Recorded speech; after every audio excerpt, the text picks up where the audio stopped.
임원하는 점은 사무실에 문의해 주시면 성실히 답변하도록 하겠습니다. 그럼 곧 강의를 시작하기 전에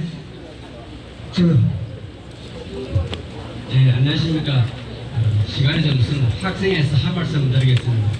2학기 학사 일정에 대해서 10월달 상당히 바쁩니다. 그래서 지금 수업 들어가기 전에 각 반의 반장님들, 지금 사무실을 좀 보주시면 제가 유인물도 좀 드려야 되고 또 상세한 설명을 드려야 됩니다. 그래서 각 반의 반장님은 지금 바로 사무실을 좀 와주시면 대단히 고맙겠습니다. 예.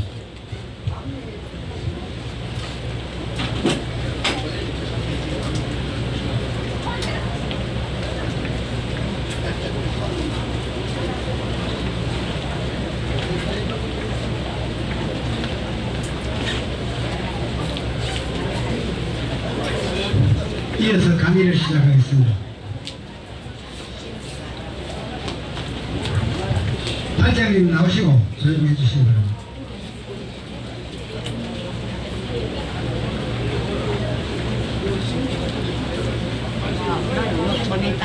반장님 많다. 예, 강의 시작하겠습니다. 오늘 강의 주제가 대한민국이 가야 할 길이라는 주제를 가지고 윤창중 교수님 모셨습니다. 아마 여러분 윤창중 교수님 아시죠? 아는 분 많이 계실 거예요. 워낙 유명하신 분이기 때문에. 네, 그래서 오늘 특별한 교수님을 모셨습니다. 교수님께서는 전 문화일보 논설 실장을 역임하시고 2012년도 박근혜 대통령 당선인 수석 대변인, 대통령직 인수위원회 대변인, 청와대 대변인을 역임하셨습니다. 현재는 윤창중 칼럼 세상 TV 대표, 국가중심세력 총연합회 대표로 계십니다. 아마 오늘 지난번에 수요일날, 어제 목요일날 하는데 아주 열정적으로 하세요. 젊으시기 때문에 그런가라고 생각했는데 큰 박수로 맞이해주시기 바랍니다. 마이크가 잘 안 나오네. 응? 완전히 마이크 안 나와.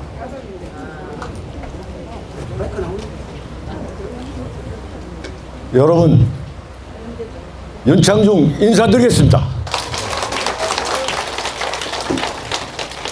윤창중, 여러분 이렇게 생겼습니다.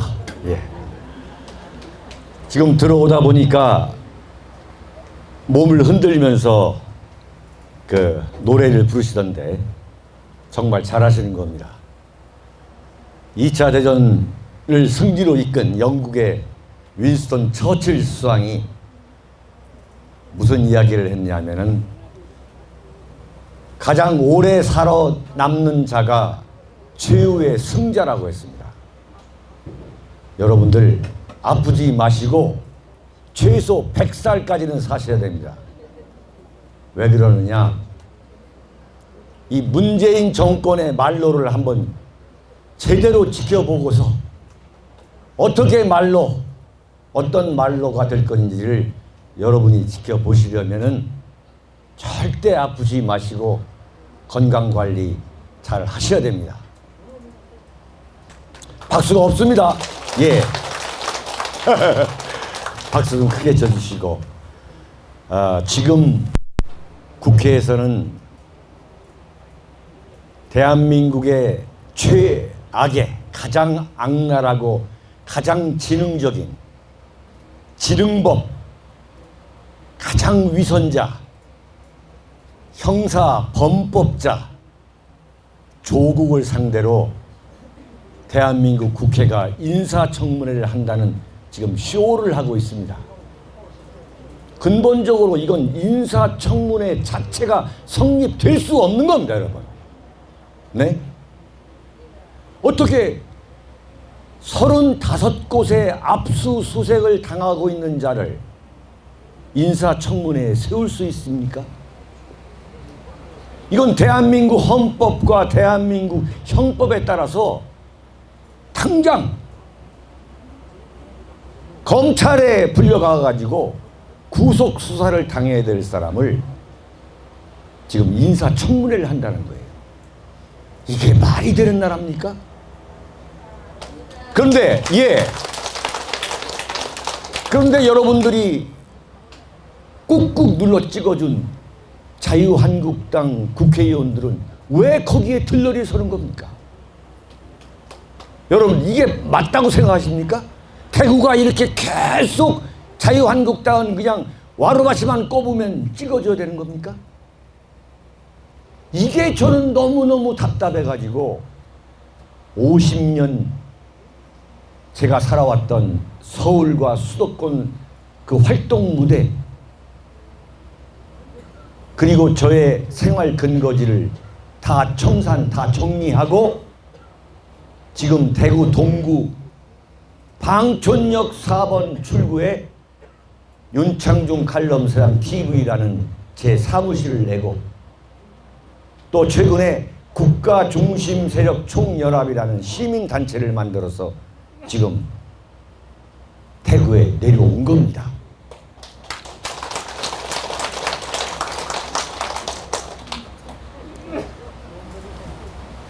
왜 지가 허구 많은 도시 중에 대구로 내려왔느냐? 저도 이제 인생 말기입니다, 지금. 어떻게 보면 봄, 여름, 가을, 겨울에서 아마 가을이든지 이게 지금 겨울을 살고 있는지 모를 정도로 저도 나이를 먹을 대로 먹었습니다. 자, 왜 대구에 내려왔느냐? 저는 지금 대한민국 보수 우파의 그 여론 형성, 민심 형성이 저는 잘못됐다고 판단했기 때문입니다. 여러분들이 대구, 경북, 부산, 경남이 대한민국 보수 우파의 민심을 만들어내는 보수 우파의 그야말로 심장입니다, 여러분들은.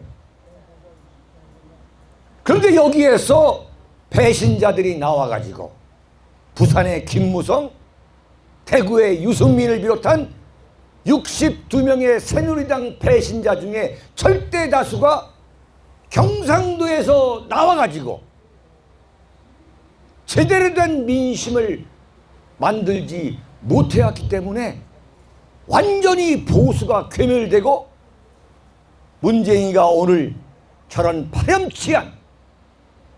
파렴치한 인간을 법무장관에 시키겠다고 하는데도 불구하고 자유한국당이 지금 들러리를 서고 있는 겁니다. 이것을 어느 누구도 이야기를 하지 않습니다. 언론도 하지 않고 자유한국당 의원도 얘기하지 않고 그 다음에 대구, 경북, 부산, 경남에 있는 좌파들은 틈만 나면 박정희 대통령 타도 박근혜 대통령을 감옥에 보내는데 1등 공시를 한 겁니다. 무슨 얘기냐면 대구, 경북의 종북, 친북, 반미, 좌익 세력이나 여러분들이 꾹꾹 눌러 찍어준 자유한국당 국회의원들이나 사실 따져보면 똑같습니다. 이걸 각성해야 되겠다. 왜 이 차이를 모르고서 여러분들이 문재인한테 넘어가서 문재인 찍어주고 노무현한테 찍어서 노무현을 찍어주느냐. 여러분들이 대한민국의 대구, 경북, 부산, 경남이 여러분들이 무슨 죄를 지어왔습니까? 이승만 대통령이 나라를 세웠죠.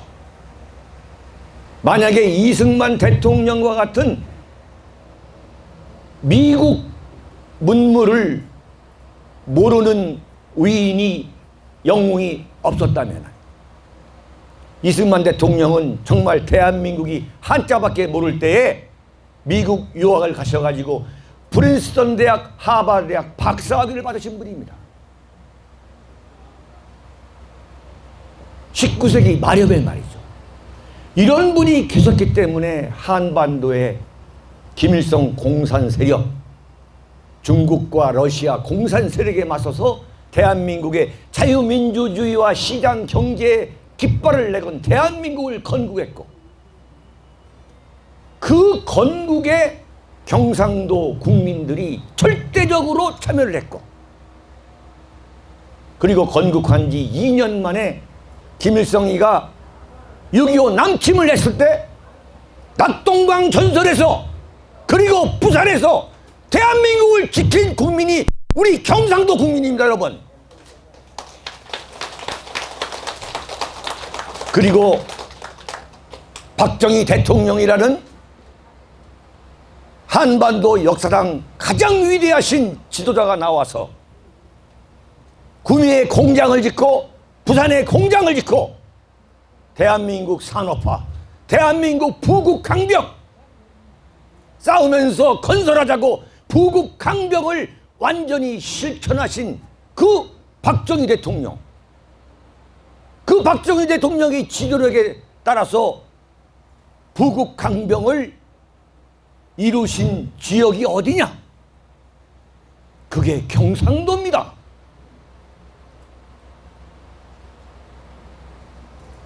그리고 박정희 대통령 말기에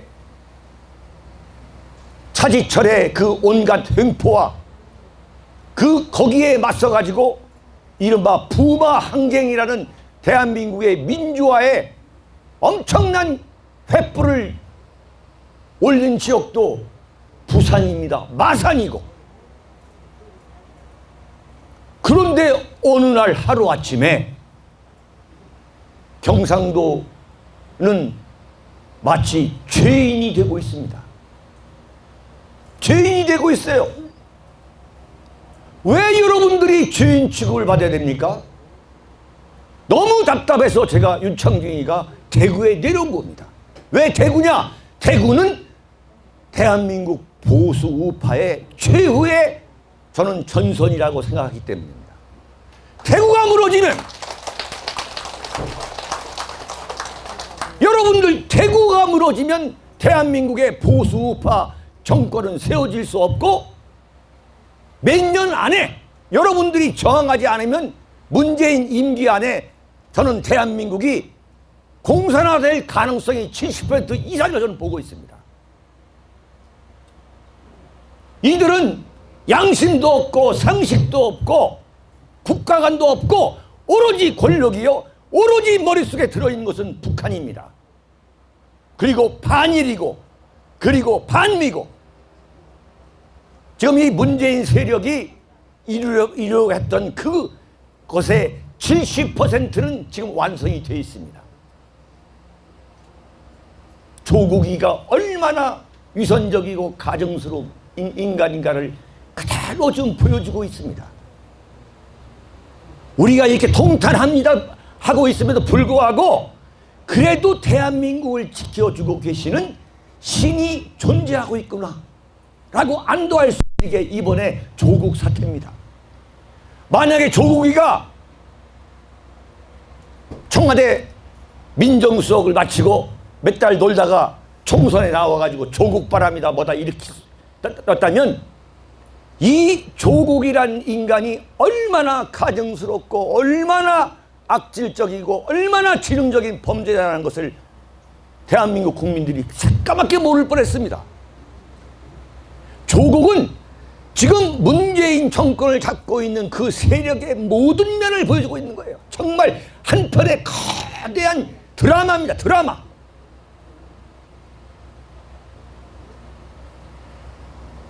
조국 가족의 집단 사기극입니다. 그 조국이란 자가 얼마나 대한민국을 향해서 돌을 던졌습니까? 대한민국은 정의롭지 못하고 공정하지 못하고 불평등한 나라다. 대한민국은 태어나서는 안 되는 나라라고 얼마나 돌을 던졌습니까? 조국뿐입니까? 조국, 유시민, 진중권, 모든 그 주인공들이 총 출동하는 것이 지금 조국 가족 집단 사기극입니다. 그 조국이가 박근혜 대통령이 최순실이라는 꼬투리가 잡혔을 때에 가장 박근혜 대통령을 향해서 비수를 꼽은 사람 중에 하나가 조국입니다. 겉으로 멀쩡하죠. 무슨 뭐 아이돌 같다고 하죠. 서울 법대 나왔죠. 서울대 이 로스쿨 교수죠. 갖출 것 다 갖춘 사람이 좌파입니다. 얼마나 멋집니까? 강남 좌파. 이자가 이 새치 혀로 보수 우파를 겨냥해서 얼마나 공격을 했습니까? 거기에 바로 박근혜 대통령이 걸려들은 거죠. 박근혜 대통령, 이 조국 사태는 박근혜 대통령 탄핵이 완전히 사기 탄핵이라는 것을 그대로 역설적으로 보여주는 겁니다. 이런 세력에 의해서 박근혜 대통령이 정말 너무도 억울하게 권좌에서 끌려져 내려온 겁니다. 자, 이런 것에 대해서 대구가 분노하고 들고 일어나야 되는데 왜 당신네들은 조용하느냐? 지금 박근혜 대통령이 감옥에 가신 지가 2년 6개월이 됐습니다. 온갖 재판이 다 벌어졌습니다. 과연 박근혜 대통령이 1원이라도 훔쳐다가 뇌물을 받은 적이 있느냐?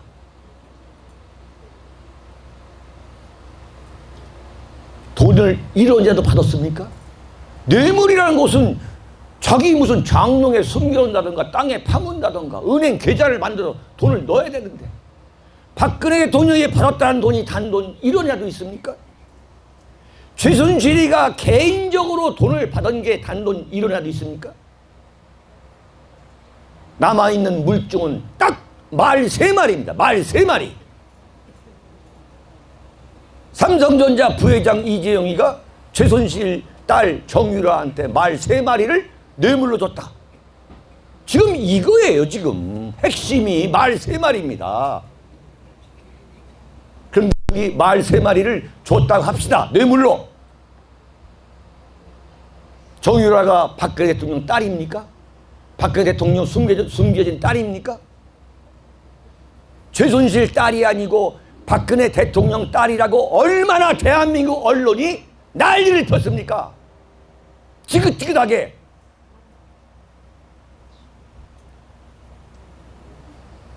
저는 오늘 이 담수회 여러분들을 참 이렇게 뵙고 제가 참 제 소견을 말씀드릴 수 있는 기회가 온 거 정말 자다가도 참 정신이 벌쩍벌쩍 트이는 겁니다.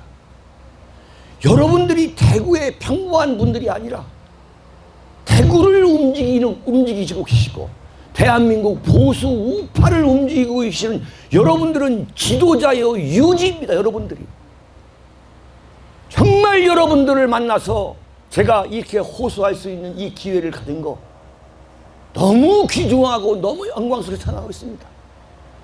저는 박근혜 대통령의 첫 번째 수석 대변인인 건 사실이지만 저는 한편으로 1981년부터 대한민국 현대 정치사를 제 나름대로 절대 흔들리지 않고 제가 지조를 지켜온 저는 정치부 기자 출신입니다. 지금 문재인 정권은 제가 모두에도 말씀드렸습니다만 이미 70%는 대한민국을 침몰시키고 있습니다. 오늘 아침 뉴스에 트럼프 대통령이 주한미군 기지 건설에 필요한 돈을 빼다가 미국과 멕시코 국경 그 울타리를 짓는다는 기사가 나왔습니다. 이게 무슨 얘기입니까? 주한미군 철수하겠다는 겁니다. 여기까지 지금 온 겁니다. 한미 관계는 완전히 파탄났고 제가 40년 동안 정치부 기자를 했지만 주한미 대사를 부르다가 공개적으로 망신을 주는 건 제가 처음 봤습니다. 한일 관계는 완전히 파탄이 돼서 적대 관계가 됐고 대한민국은 김정은의 소위 말하는 북한의 속국이 됐고 제2의 북한이 됐고 중국과 러시아의 완전히 똘마니가 됐고 그러면서도 박대받는 국제적인 외톨이가 됐습니다. 어떻게 살아갈 겁니까? 도대체 어떻게 살아갈 겁니까? 이것을 중심을 잡아주실 세력이 저는 대구 경북 부산, 경남이라고 최종적으로 판단했기 때문에 나도 앞으로 얼마 살지 나도 모르는 입장에서 나의 마지막 인생에 승부수를 던지자 해서 제가 대구에 내려온 겁니다.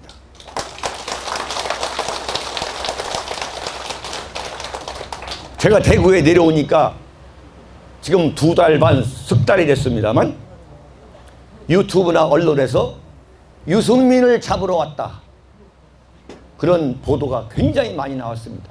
아마 유튜브 보신 분도 많을 겁니다.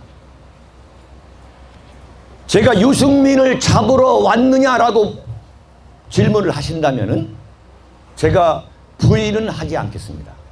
그러나 저 윤창중은 유승민 정도는 저는 논평할 가치도 없다고 봅니다. 근본적으로 대구, 부산, 경남, 부산에서, 경북에서 박정희 대통령과 그 딸이신 박근혜 대통령의 정치적 음덕을 입고 엄청난 이루 말할 수 없는 음덕을 입었음에도 불구하고 박정희 대통령을 격하하고 비난하는데, 돌을 던지는데 도망가거나 또는 박근혜 대통령을 이 모양 이 꼴에 헌정사상 가장 불행한 정치적 시련을 안겨준 이 경상도의 배신자들을 저는 응징하러 왔습니다.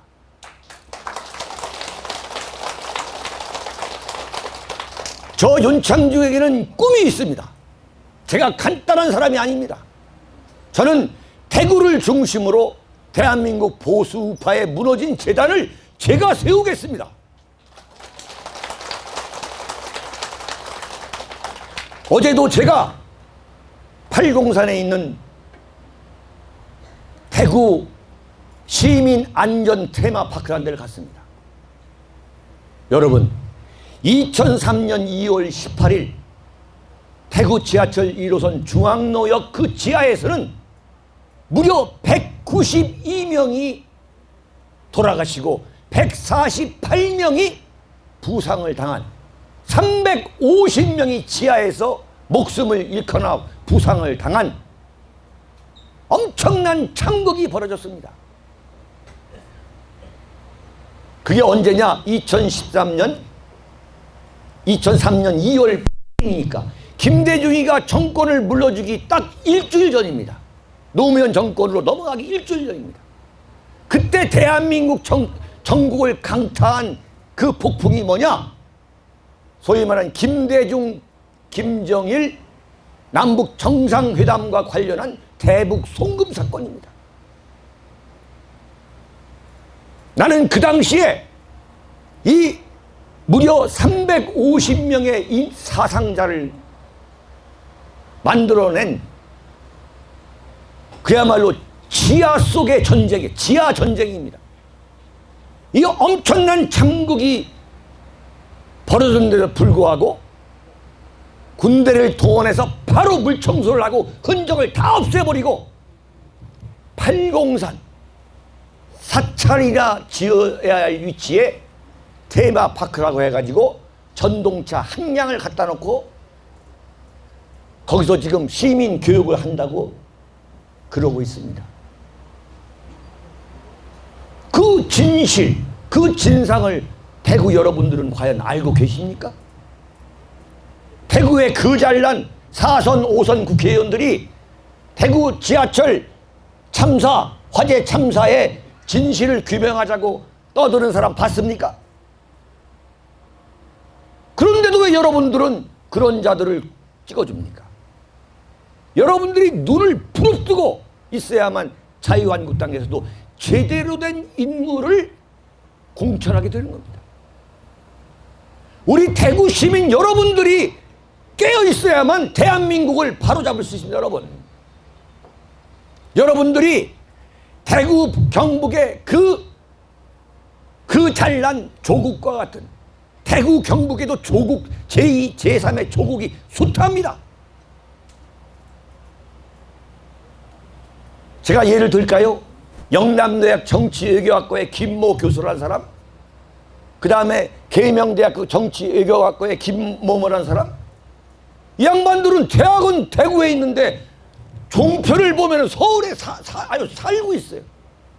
조금 전에 오는데도 보니까 여기 계명대학교 그 정치교육과의 김모라고 그 교수가 떠들고 있더라고요. 그런 제2, 제3의 조국에 여러분들이 완전히 넘어가가지고 여러분들이 넘어갔을 리는 없죠. 여러분들 주변이 넘어가는 것을 보고서 문재인을 찍었기 때문에 이런 사태가 나온 겁니다. 여러분, 조국을 만약에 문재인이가 법무장관을 시키면 저는 시킨다 봅니다. 시키면 여러분들 이민 갈 겁니까? 어떻게 할 겁니까? 정말 방법이 없는 겁니다. 한마디로 보수 우파를 졸로 보기 때문에 저런 짓을 하는 겁니다. 그럼에도 불구하고 우리는 절대 좌절해서는 안 된다. 좌절하지 않고 우리가 될 수 있는 한 여러 방법에 저항을 해야 된다. 여론을 만들고 이거 하면 뭐하냐? 뭐 태극기 흔들면 뭐해? 뭐 그렇다고 뭐 박근혜 나오는 거야? 뭐 그렇다고 문재인 무너지는 거야? 이렇게 생각하는 그 패배주의가 문제다. 그래서 제가 대구에 내려온 겁니다. 다행히 제가 처음에 대구에 내려온다는 결단을 내릴 때 저도 대구에 대해서 너무 잘 압니다. 왜 잘하냐면 제가 대구가 만든 정권 출입기자를 제가 오래 했습니다. 뭐 전두환, 뭐 노태우, 저 김영삼 정권, 뭐 이명박, 박근혜 정권 다 경선 정권 아닙니까? 근데 대구에 내려올 때 사실 대구에 참 저를 좋아하시는 분들이 많을 것이다 라는 생각은 했지만 사실 저도 걱정은 했어요. 참 뭐 한마디로 텃세라도 부리면 어떡하느냐, 이거 골치 아픈 거거든. 그런데 어제도 밤 11시까지 제 사무실에서 기다렸습니다. 왜 기다렸느냐? 대구에 사시는 어떤 아주머니 여사님이 아르미야? 그 왜 브루베리 같은 거 있잖아요. 예? 그거 윤창중 갈아서 먹어야만 오래 산다고, 건강한다고, 그걸 그냥 가져오시겠다고 그래가지고 사무실에서 11시까지 기다렸어요. 호박죽 끓여오죠. 예? 감자 삶아오죠. 추어탕 삶아오지. 저 지금 저 집사람하고 그거 먹는 것만 해도 정말 소화가 안 됩니다. 어떻게 해결 안 됩니다. 저를 붙잡고 박근혜 대통령 무슨 동생쯤 되는 줄 알고 저한테 그냥 울며 불면서 우리 대통령님 좀 제발 살려주세요 하는 분들이 세고 셌어요. 정말 너무 넘쳐납니다. 네.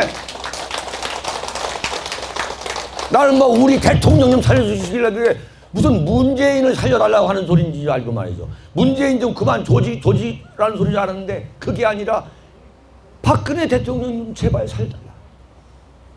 이게 지금 대구, 부산, 경남의 압도적인 민심이더라고. 민심이 그렇습니다. 그런데 이게 왜 밖으로 표출이 안 되느냐?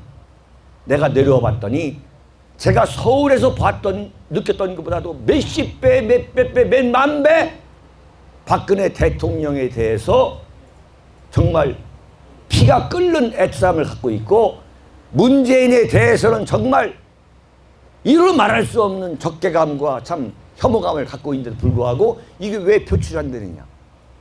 대구, 경북, 부산, 경남 국회의원들이 탄핵에 앞장선 인간들이기 때문에 이들이 꽉 막고 있는 거예요.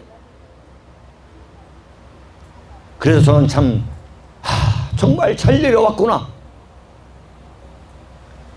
제가 대구에 내려오자마자 한 달 만에 7월 27일 날 여기 이시아폴리스에 있는 섬유박물관에 패션쇼를 하는 엄청난 큰 강당입니다. 거기서 윤창중 정치학교라는 제 토크쇼를 했습니다. 거기에 그야말로 인산인해 대성황을 이루어줬습니다.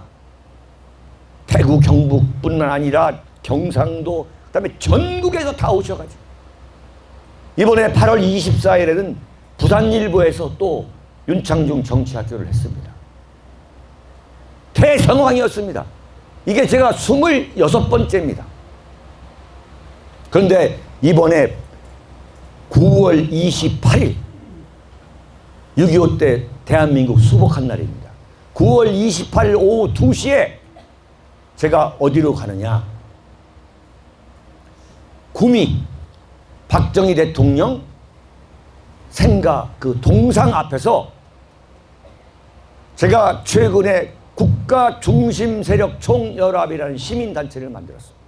그 시민단체와 윤창중 정치학교 공동으로 국민 총궐기대회를 거기서 제가 가질 예정입니다. 이 난국, 이 난세를 극복할 수 있는 유일한 해결책은 박정희 대통령의 지도력을 우리가 이어받는 것밖에 없다. 이걸 제가 부르짖을 겁니다. 제가 경상도 사람의 경상도 고향이 아니지만 저는 쉽게 말하면 지금 대구로 이민 온 겁니다. 제 주민등록에는 대구 동구 방촌동이라고 딱 찍혀 있습니다. 저하고 제 아내하고. 근데 제 아내는 저보다도 더 대구에 관계가 있는 게 뭐냐면 국민학교, 초등학교를, 중앙초등학교를 다녔습니다. 네. 어쨌든 지금 저하고 집사람은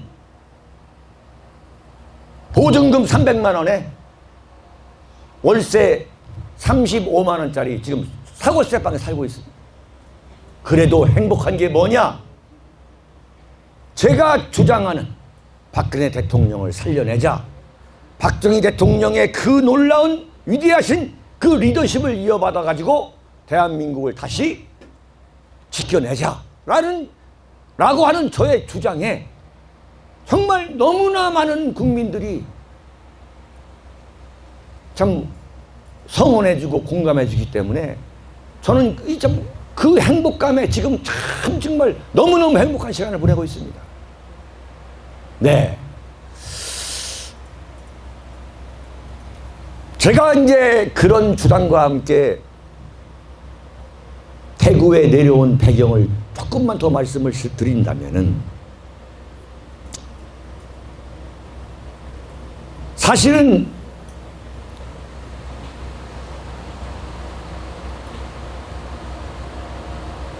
제가 박근혜 대통령과 저와의 관계는 제가 언론사에 있을 때 박근혜 대통령이 저를 굉장히 제가 쓴 글을 그야말로 애독하고, 제가 이제 제 칼럼, 제가 신문사에서 또 굉장히 또 무서워하고, 한마디로 말하면 고약한 칼럼니스트라고 생각했던 거죠. 근데 그런 과정 속에서 제가 신문사에 나와가지고 이제 종편이라는 게 생겼는데, 그때가 바로 2012년 이 박근혜 대통령, 박근혜 후보와 문재인 후보의 대결이 이루어진 때에 제가 이제 막 종편을 이제 출연하게 된 계기가 됐습니다. 그런데 그때 저는 정말 하늘에 감사를 드렸어요. 내가 2012년 문재인이라는 사람이 정권을 잡지 못하도록 내 모든 것을 바칠 수 있도록 기자, 언론인이라는 그런 직업을 주신 것에 대해서 저는 정말 감사드렸습니다. 저는 박근혜 대통령을 사실 제가 굉장히 흡족하게 생각하는 정치인은 아니었습니다. 솔직히 고백을 하면. 저는 굉장히 이 투사형 정치인을 좋아했는데 박근혜 대통령은 역시 여성분이기 때문에 그런 투사형이고 엄청나게 이제 밀어붙이고 하는 그거하고는 저하고는 좀 맞지가 않았습니다. 그런데 문재인이가 대통령 후보가 되는 걸 보면서 저는 결심을 했지요. 내가 35년의 기자의 모든 경력을, 모든 경륜, 모든 경험을 총동원해서 반드시 이 땅에 박근혜 대통령을 대통령으로 만들겠다. 정말 제가 일생일대에 몰입을 했습니다.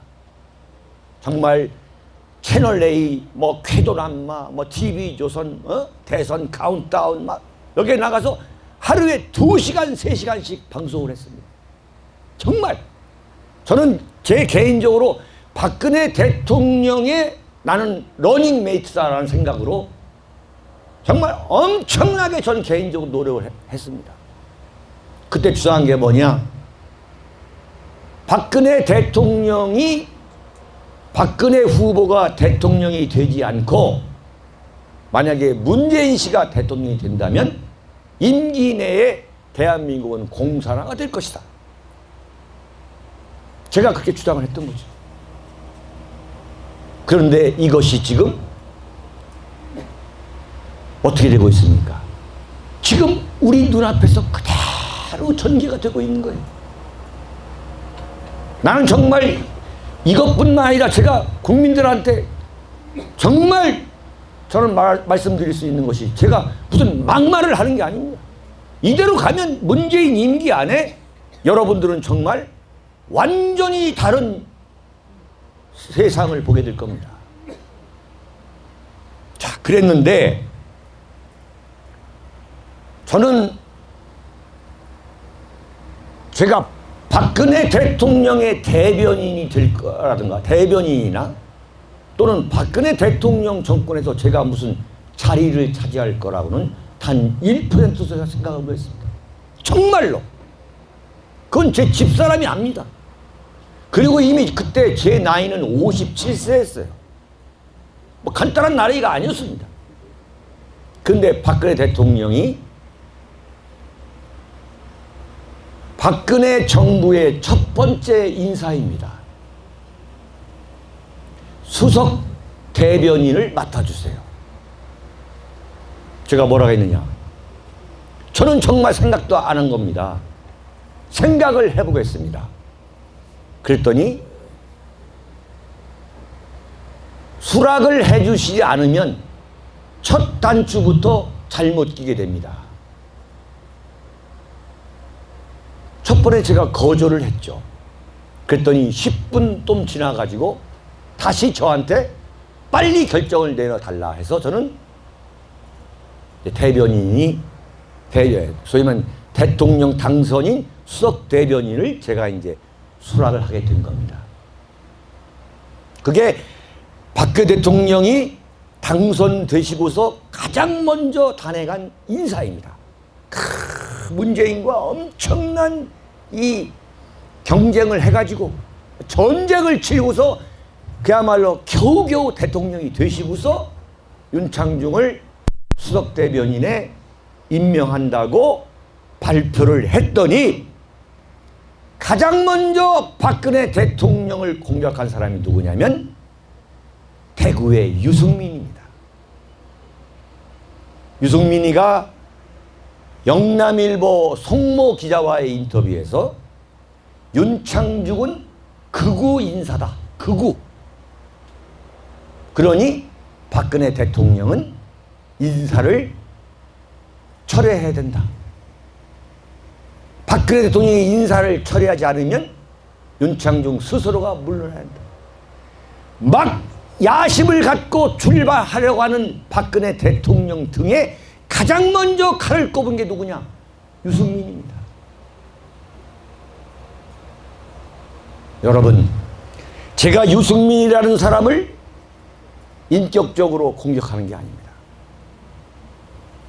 만약에 윤창중이가 그 당시에 유승민의 자리에 있었다면 나는 인격적으로, 정치적으로, 인륜적으로 적어도 윤창중만은 그런 비수를 꼽는 짓을 나는 할 수 없다는 이야기를 좀 여러분들께 드리려고 하는 겁니다.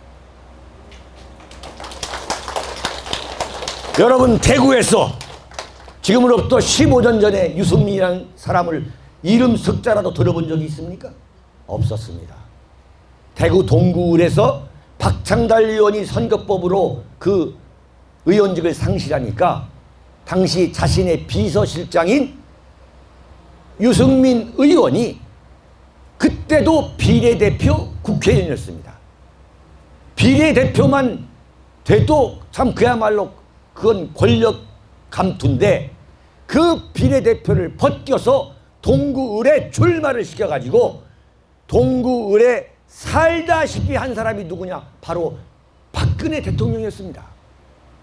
당시 박근혜 한나라당 대표가 완전 동구을을 도배하면서 살았습니다. 그때 계셨던 주민들이 지금 다 계십니다. 이 사람들부터가 용서를 못합니다. 어떻게 그런 일이 벌어질 수가 있느냐? 유승민뿐만 아닙니다. 지금 대구의 12명의 국회의원 중에서 박근혜 대통령 덕에 국회의원 되고 박근혜 대통령 덕에 장관 된 사람 다 알지 않습니까?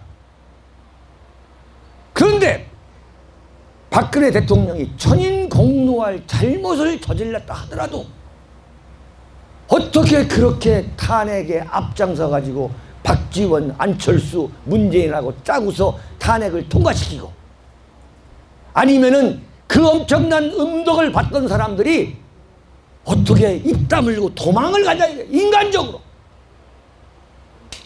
네?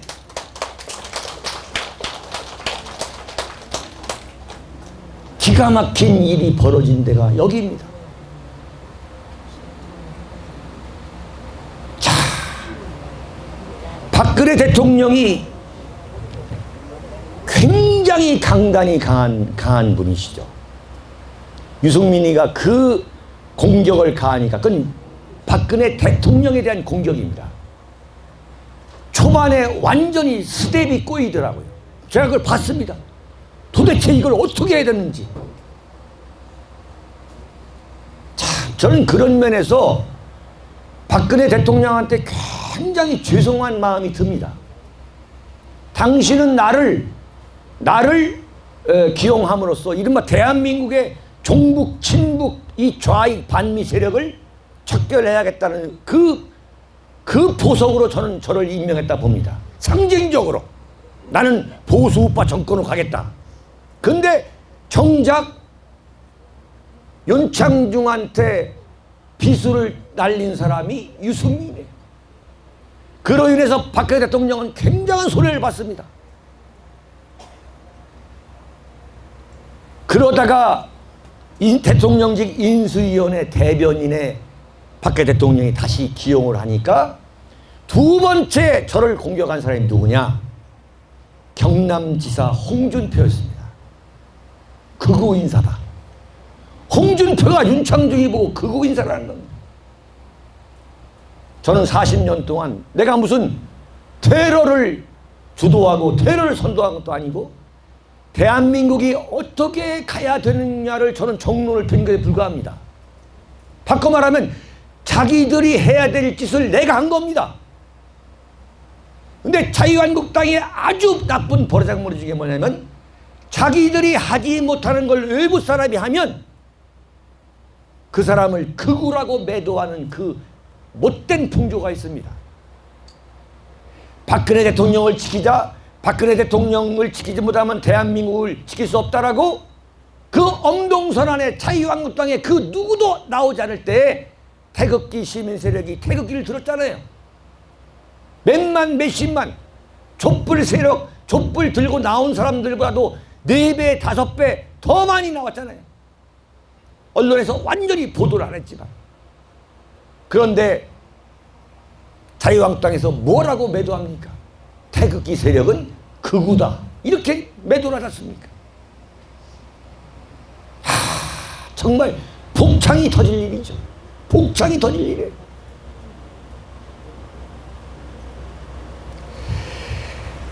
저는 박근혜 대통령한테 개인적으로 너무너무 전 죄송합니다. 지금 감옥에 가 계시는 게 때로는 나 때문에 그런 거 아닌가라고 자책할 때가 저는 많습니다. 그러나 저도 인간이기 때문에 제가 이른바 윤창중 워싱턴 사건이라고 그래가지고 그 좌파로부터 난도질되고 난도질 당하고 생매장되어 되자마자 저를 경질한 거에 대해서, 경질하신 거에 대해서 저도 인간이기 때문에 정말 뼛속 깊은 서운함이 없는 게 아니죠. 없는 게 아니었죠. 근데 저는 박근혜 대통령이 탄핵의 위기에 몰리자 다른 인간적 정치적으로 내가 첫 번째 인사인데 내가 배신하는 모습을 보인다면 내 아들부터가 과연 그게 요인이 되겠느냐. 나는 여기에서 박근혜 대통령을 지키려는 나의 몸부림이 성공하든 안 하든, 또는 내가 촛불 세력 또는 촛불 세력이 잡은 그 정권에 의해서 내가 감옥에 간다 하더라도 나는 박근혜 대통령을 살려야 한다는 그 절개를 보이는 게 나의 도리가 아니겠냐라고 생각해서 나는 지금 여기까지 온 겁니다. 자, 여러분 중에는 유튜브를 안 보시는 분 중에는 윤창중이가 왜 오늘 여기 왔지? 저 친구 저 강간범 아니야, 성추행범 아니야, 이렇게 생각하시는 분들 계실 거예요. 제가 참 더러워서 이 변명도 한두 번이지 설명도 한두 번이 아닙니다만 제가 대한민국 국민을 다 모아놓고 한 번에 설명할 수는 없기 때문에 제가 간단히만 제가 말씀을 드리겠습니다. 윤창중 워싱턴 사건의 핵심은 이겁니다.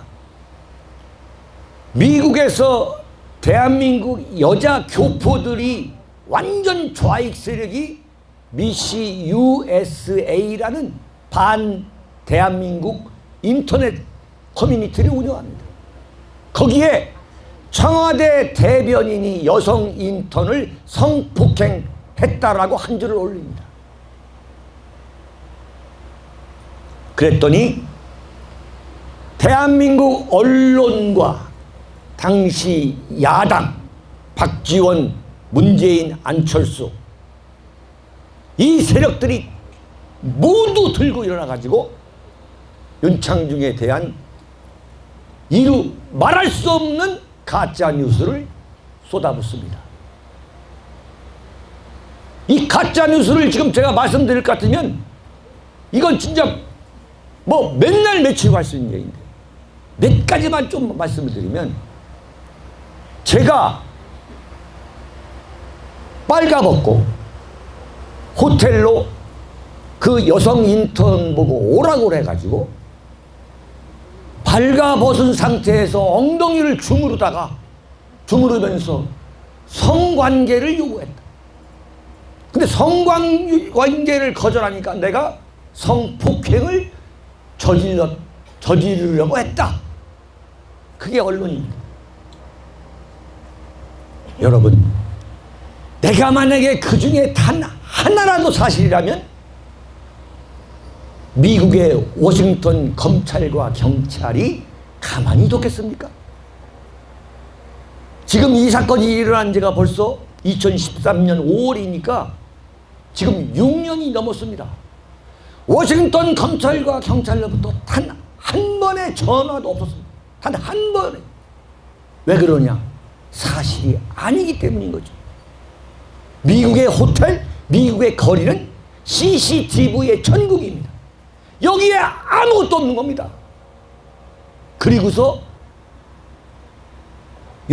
경찰에 신고했다고 떠들어댔는데 경찰에 신고도 한 게 아닙니다.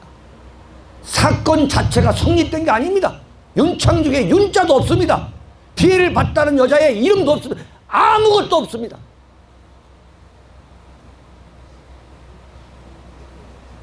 미국의 검찰이 어떤 나라냐? 미국의 검찰이 어느 정도냐?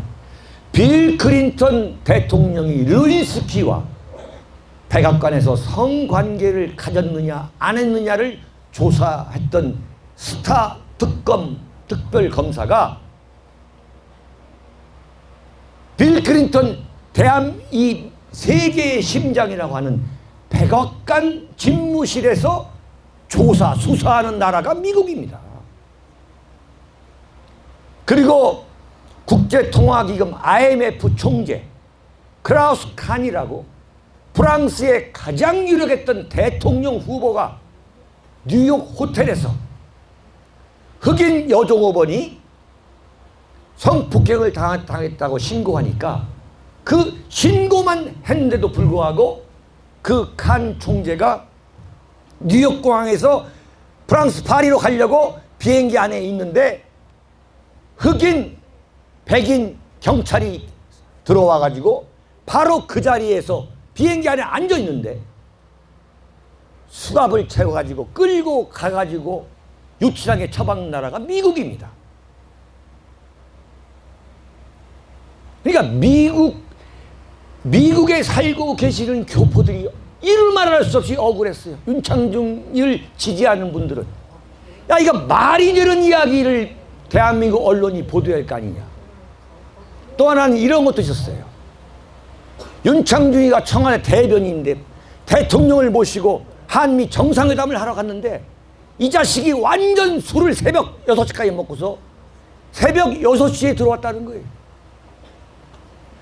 워싱턴은 집에서 술을 마시는 걸 제외하고는 밤 9시가 되면 모든 술집, 모든 호텔의 바는 다 술을 판매하지 않습니다. 내가 워싱턴 특파원도 해본 일이 없는 내가 혼자 나가서 내가 워싱턴 시내를 돌아다니면서 술을 먹었다? 이런 거짓말 중에 이런 거짓말이 있을 수가 없는 거죠. 그런데도 그 거짓말을 하는 게 대한민국 언론입니다. 왜 그런 무지막지한 가짜뉴스를 만들어내냐? 제가 대변인이 돼가지고 딱 들어가 보니까 대한민국 언론의 99%가 박근혜 대통령 당선을 인정하지 못해요. 제가 인수위 대변인 할 때 기자가 1000명이었습니다. 1000명 중에 900명은 박근혜 대통령에 대한 적개심이 있습니다. 이야, 정말. 그러니까 박근혜 대통령은 완전히 참모들한테 속은 겁니다. 언론을 무방비 상태로 놨어요. 완전 무방비 상태로. 박근혜 대통령 밑에 있던 이자들이 전부 다 거짓말한 거죠. 언론과 엄청난 관계를 유지한 거죠. 그게 결국은 뭐냐? 탄핵으로 연결돼 가지고 저렇게 생사람을 감옥에 집어넣어 가지고 33년 300억 벌금을 때린 겁니다. 한마디로 완전히 윤창중 사건은 박근혜 대통령 탄핵의 예고편이죠. 예고편. 저는 솔직히 여러분들께 참 여러분들이 오만하다고 할 줄 모르지만 저 윤창중이가 만약에 끝까지 박근혜 대통령을 지켰다면 저는 이런 사태가 결코 오지 않았다고 저는 확신하는 사람입니다.